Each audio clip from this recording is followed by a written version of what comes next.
Hi everyone. In this video we're going to talk about the adrenal gland, and the adrenal gland is basically sort of a triangular structure, and there's an inner component and an outer component. So the outer component is labeled the adrenal cortex, and the inner component is labeled the adrenal medulla. And the location of the adrenal gland is on top of the kidneys on either side, so retroperitoneal, and the shape of them is slightly different. So the right-sided adrenal gland is a little bit more flattened and triangular, whereas the left-sided is more of a semilunar shape. So the adrenal gland receives blood flow from a couple of different arterioles, but it's adequately supplied. There's also neural innervation. In particular, sympathetic preganglionic fibers communicate with the adrenal medulla. So unlike all the other examples of the sympathetic division of the autonomic nervous system, rather than having two neurons, a preganglionic fiber and a postganglionic fiber, the communication with the adrenal gland comes from the spinal cord directly to the adrenal medulla with preganglionic fibers only. And the cells that they synapse on are the cells of the adrenal medulla, which are called chromatin cells. And we could think of these cells kind of like baby neurons.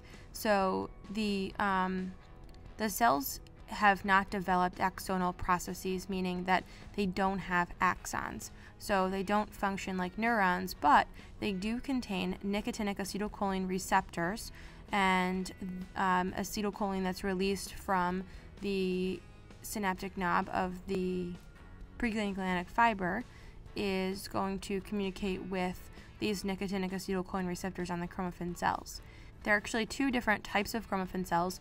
One type that releases epinephrine, and the cells all combined release about 80% epinephrine. So 80% of the cells release epinephrine, and then the other type of cell releases norepinephrine, so about 20% of the cells release norepi. And this release occurs constantly, but whenever there is sympathetic activation, there is an increase in the release. So we get sort of a surge of epinephrine and norepinephrine. And we can think of common examples for sympathetic activation as different types of stress, such as exercise, hemorrhage, or hypoglycemia.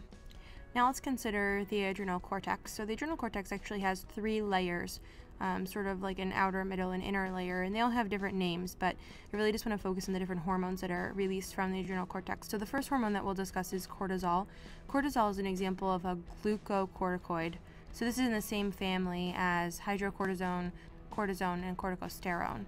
And it's also in the same family as the steroid medications that can be administered, such as Solumedrol, prednisone, and Decadron.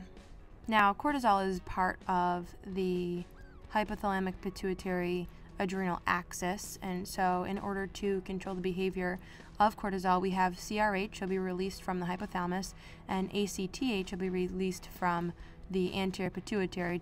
Once cortisol is released, it will travel to its target cells. In particular, what it's looking for is cells with a glucocorticoid receptor, which we'll label as GR. These are commonly found in the liver, adipose tissue, the central nervous system, and skin. And these are cells that are also going to have our typical structures, such as the nucleus, endoplasmic reticulum, Golgi apparatus, and mitochondria.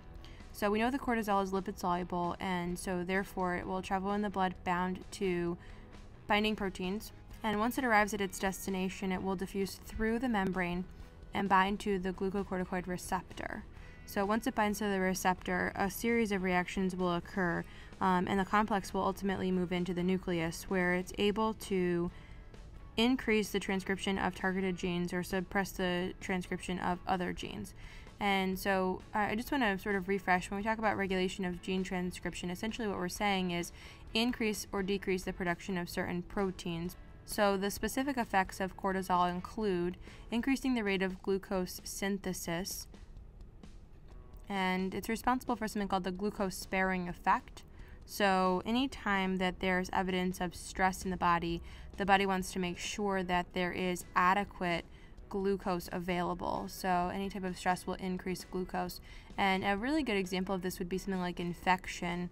So when there is infection, that would be an example of stress. It's not uncommon for patients who are septic, especially if they're sick enough to be in the ICU, to also be hyperglycemic, even if they're not otherwise diabetic.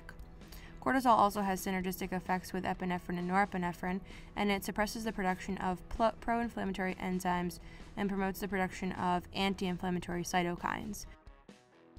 What this means is any type of steroid can suppress the activity of white blood cells, can inhibit cell-mediated immunity, and can prolong wound healing. Cortisol can also depress reproductive function and inhibit secretion of antidiuretic hormone. Cortisol is a hormone that has a large number of effects in the body and has a lot of synergistic effects with other hormones as well. Another thing that's useful to know about cortisol is that long-term use of steroids or chronically elevated levels of cortisol can cause a number of complications in the body, including things like glucose intolerance, increases in adipose tissue, and increases in red blood cell synthesis. Next, let's talk a little bit about aldosterone. So aldosterone is another hormone that comes from the adrenal gland. It's from a different layer. Aldosterone is an example of a mineral corticoid. It's released in response to angiotensin II, increase in plasma potassium, and in ACTH in cases of stress. So it is somewhat controlled by CRH and ACTH, but these other factors, the angiotensin II and the plasma potassium, actually have a much stronger effect on aldosterone. It's also inhibited by ANP, or atrial natriuretic peptide. Aldosterone is also a lipid-soluble hormone, so it travels in the blood bound to binding proteins, and it actually sort of mimics the behavior of cortisol in that it diffuses into the cell membrane, binds to a specific receptor, and then causes a series of events that ultimately will increase sodium retention in the kidneys. We'll actually do the specific mechanism for aldosterone when we cover the renal system. And then finally, the third hormone that is released from the adrenal cortex is specific types of androgens. So androgens are sex hormones. Androgens include things like estrogen and testosterone. But the specific hormones that come from the adrenal cortex are slightly different. And we'll just mention them briefly here and a little bit later when we cover the reproductive system. The androgens have a minimal contribution in men, but in women, they're responsible for approximately 50% of the circulating sex hormones, and they are responsible for secondary sex characteristics and sex drive.